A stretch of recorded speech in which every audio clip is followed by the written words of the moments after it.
अचानक पोटात कळ्या यायला लागल्यात, वेदनेने जीव कासावीसी झालाय, डॉक्टरकडे जायला वेळ नाही आणि उगाच गोळ्या औषधही नको वाटतायत, तर मग टेन्शन घेऊ नका. घड्याळ लावून सांगते, पुढच्या 10 मिनिटात जर तुमची पोटदुखी थांबली नाही तर मला विचारा. आज मी तुम्हाला पोटदुखीवरचे 5 असे जालीम आणि खात्रीशीर घरगुती उपाय सांगणार आहे जे 100% काम करतात. त्यामुळे हा व्हिडिओ शेवटपर्यंत नक्की बघा. उपाय क्रमांक 1.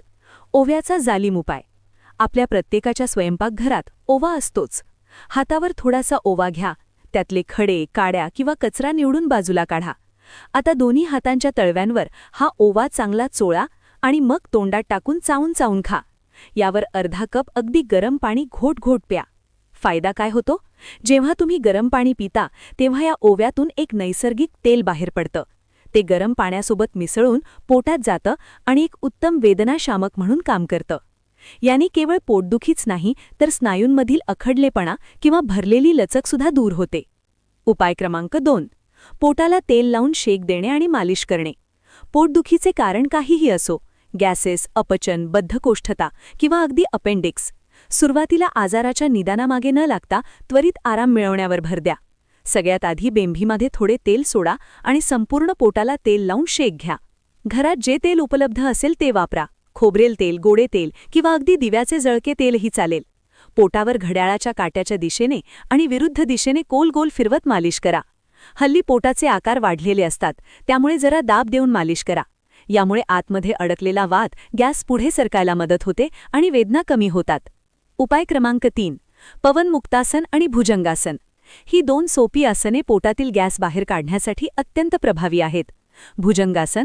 पोटावर झोपा, दोन्ही हात खांद्याच्या रेषेत जमिनीवर ठेवा आणि कमरेतून शरीराचा वरचा भाग मागे ताणा. या अवस्थेत काही सेकंद थांबा. पवनमुक्तासन. पाठीवर झोपा, आपले डोके आणि दुमडलेले पाय एकत्र आणून शरीराचा एक गोळा तयार करा.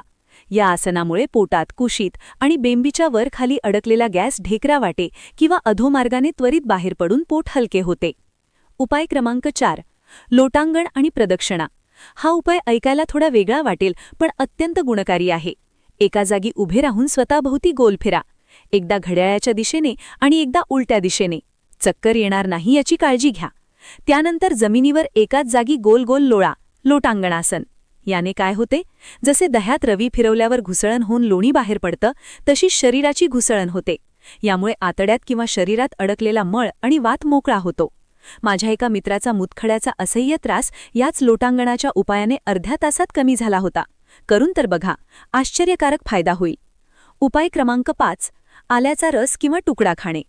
आलं हे आपल्या घरात सहज उपलब्ध असणारं एक नैसर्गिक आणि जालीम औषध आहे. साधारण 1 पेरा एवढा आल्याचा तुकडा घ्या.